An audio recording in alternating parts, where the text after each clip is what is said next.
ರಾಷ್ಟ್ರ ಧ್ವಜಾರೋಹಣಕ್ಕಿಂತ ಪಕ್ಷದ ಕಾರ್ಯವೇ ಹೆಚ್ಚಾಯಿತಾ? ರಾಷ್ಟ್ರ ಧ್ವಜಾರೋಹಣಕ್ಕೆ ಸಚಿವ ಜಮೀರ್ ಖಾನ್ ಹಿಂದೇಟು. ನಾಳೆ ಧ್ವಜಾರೋಹಣ ಮಾಡಲು ಜಮೀರ್ಗೆ ಸಮಯ ಇಲ್ಲ ಅಂತೆ ನೋಡಿ. ವಿನಾಯಿತಿ ಕೋರಿ ಮುಖ್ಯಮಂತ್ರಿಗೆ ಪತ್ರವನ್ನ ಬರೆದಿದ್ದಾರೆ ಜಮೀರ್ ಅಹಮದ್ ಖಾನ್. ವಿಜಯನಗರ ಜಿಲ್ಲೆಯಲ್ಲಿ ಧ್ವಜಾರೋಹಣದ ಹೊಣೆಯನ್ನ ನೀಡಿದ್ದೆ ಸಿಎಂ ಡಿಕೆ ಶಿವಕುಮಾರ್ ಅವರು ನೀಡಿದ್ರು. ಜಿಬಿಎ ಚುನಾವಣೆ ಉಪಚುನಾವಣೆಯ ನೆಪ ನೀಡಿದ್ದಾರಂತೆ ಸಚಿವರು. ನೋಡಿ, ಇದಕ್ಕೇನು ಹೇಳಬೇಕು ಗೊತ್ತಾಗ್ತಿಲ್ಲ. ದುರಂತನೋ ಅಥವಾ ಏನೋ ಗೊತ್ತಾಗ್ತಿಲ್ಲ. ಇವರಿಗೆ ಧ್ವಜಾರೋಹಣ ನಾಳೆ, ಆ ಧ್ವಜಾರೋಹಣ ಕಾರ್ಯಕ್ರಮಕ್ಕೆ ಇವರಿಗೆ ಟೈಮ್ ಇಲ್ಲ ಅಂತ.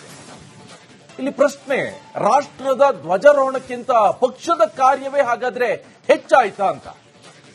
ರಾಷ್ಟ್ರ ಧ್ವಜಾರೋಹಣಕ್ಕೆ ಸಚಿವ ಜಮೀರ್ ಖಾನ್ ಹಿಂದೇಟ್ ಹಾಕ್ತಾ ಇದ್ದಾರೆ. ನಾಳೆ ಧ್ವಜಾರೋಹಣ ಮಾಡಲು ಜಮೀರ್ಗೆ ಸಮಯ ಇಲ್ಲ ಅಂತೆ. ವಿನಾಯಿತಿ ಕೋರಿ ಮುಖ್ಯಮಂತ್ರಿಗೆ ಪತ್ರವನ್ನ ಬರೆದಿದ್ದಾರೆ ಜಮೀರ್ ಅಹಮದ್ ಖಾನ್. ವಿಜಯನಗರ ಜಿಲ್ಲೆಯಲ್ಲಿ ಧ್ವಜಾರೋಹಣದ ಹೊಣೆಯನ್ನು ನೀಡಿದ್ರು ಸಿಎಂ ಡಿಕೆ ಶಿವಕುಮಾರ್ ಅವರು. ಸಚಿವ ಸ್ಥಾನ ಸಿಕ್ಕರೂ ಕೂಡ ಜಮೀರ್ಗೆ ಆರದ ಅಸಮಾಧಾನ. ವಕ್ಫ್ ಖಾತೆ ನೀಡದೆ ವಸತಿ ಖಾತೆ ಮಾತ್ರ ಹಂಚಿಕೆ ಆಗಿದೆ. ಇದಕ್ಕೆ ಮುನಿಸಿಕೊಂಡಿದ್ದಾರಾ ಸಚಿವ ಜಮೀರ್ ಅಹಮದ್ ಖಾನ್? ಜಿಲ್ಲಾ ಉಸ್ತುವಾರಿಯೇ ಬೇಡ ಅಂತ ಸಿಎಂಗೆ ಪತ್ರ. ಘೋಷಣೆಯೇ ಆಗದ ಜಿಬಿಎ ಚುನಾವಣೆ ನೆಪವನ್ನ ನೀಡಿದ್ದಾರೆ ಜಮೀರ್ ಅಹಮದ್ ಖಾನ್. ನೋಡಿ, ಇದು ಪ್ರಶ್ನೆ. ಈ ಬಗ್ಗೆ ಮಾಹಿತಿ ಕೊಡ್ತಾರೆ ನನ್ನ ಕಲೀಗ್ ಬಸವರಾಜ್, ಫೋನ್ ಸಂಪರ್ಕದಲ್ಲಿ ಜಾಯ್ನ್ ಆಗಿದ್ದಾರೆ. ಬಸವರಾಜ್, ಈ ರಾಷ್ಟ್ರ ಧ್ವಜಾರೋಹಣಕ್ಕಿಂತನೂ ಇವರಿಗೆ ಪಕ್ಷದ ಕಾರ್ಯ ಮುಖ್ಯ ಆಯ್ತಾ? ಹಾಗಾದ್ರೆ ಇರ್ಬೇಕಪ್ಪ ಪಕ್ಷ ನಿಷ್ಠೆ, ಆದ್ರೆ ಇಷ್ಟೊಂದ ಇದು ಕಾರಣ ಏನು ಅಂತ? ನಿಕೇಶ್, ಇದು ಪಕ್ಷ ಒಂದು ಜಾಬ್ ಮಾಡತಕ್ಕಂಥ ಕೆಲಸ. ರಾಷ್ಟ್ರ ಧ್ವಜಾರೋಹಣ ಹಿಂದೆ ಆಗಿರ್ತಕ್ಕಂಥಗಳಿದೆ. ಜಿಲ್ಲಾ ಉಸ್ತುವಾರಿನೇ ಅಂತ ಹಠಕ್ಕೆ ಬಿದ್ದು ಕೆಲವೊಂದು ಸಚಿವರು ತೆಗೆದುಕೊಂಡಂತ ಉದಾಹರಣೆಗಳಿದಾವೆ.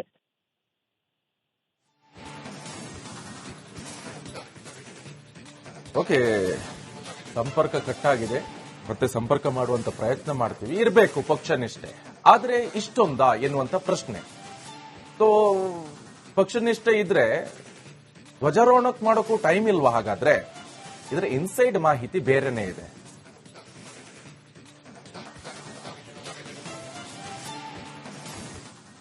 ಧ್ವಜಾರೋಹಣ ಮಾಡಲು ಸಮಯವಿಲ್ಲ, ಜಮೀರ್ ಪತ್ರಕ್ಕೆ ಅಶೋಕ್ ವಿರೋಧವನ್ನ ವ್ಯಕ್ತಪಡಿಸ್ತಾ ಇದ್ದಾರೆ. ಇದು ದೇಶಕ್ಕೆ ಮಾಡಿದಂತಹ ದ್ರೋಹ. ಇದು ಇಂಥವರಿಂದ ರಾಜ್ಯಕ್ಕೆ ಒಳ್ಳೆಯದಾಗುತ್ತಾ?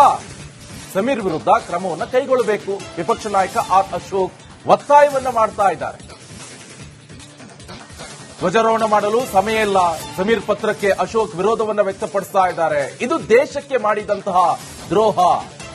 ಇಂಥವರಿಂದ ನಮ್ಮ ರಾಜ್ಯಕ್ಕೆ ಒಳ್ಳೆಯದಾಗುತ್ತಾ ಅಂತ ಪ್ರಶ್ನೆ ಮಾಡ್ತಿದ್ದಾರೆ. ಒಬ್ಬ ಮಂತ್ರಿಗೆ ಸ್ವಾತಂತ್ರ್ಯ ದಿನಾಚರಣೆಯಲ್ಲಿ ಭಾಗವಹಿಸಕ್ಕೂ ಪುರ್ಸತ್ತಿಲ್ಲ ಅಂತ ಹೇಳಿದ್ರೆ ಇಂಥವರೆಲ್ಲ ಇಟ್ಕೊಂಡು ಡಿ ಕೆ ಶಿವಕುಮಾರ್ ಮಂತ್ರಿ ಮಾಡಕ್ಕೆ ಹೋಗಿದ್ದಾರೆ. ಇದು ದೇಶಕ್ಕೆ ಮಾಡಿದಂತ ಅಗೌರವ ಅಲ್ವೇನು? ಸಂವಿಧಾನದ ಅಡಿಯಲ್ಲಿ ನಾವೆಲ್ಲ ಪ್ರಮಾಣ ವಚನ ಸ್ವೀಕಾರ ಮಾಡ್ತೀವಿ. ಆ ಸಂವಿಧಾನದ ಅಡಿಯಲ್ಲಿ ನಾವು ಸಂವಿಧಾನಕ್ಕೆ ಗೌರವ ಕೊಡ್ತೀವಿ. ಇದು ಅಗೌರವ ಅಲ್ವೇನು?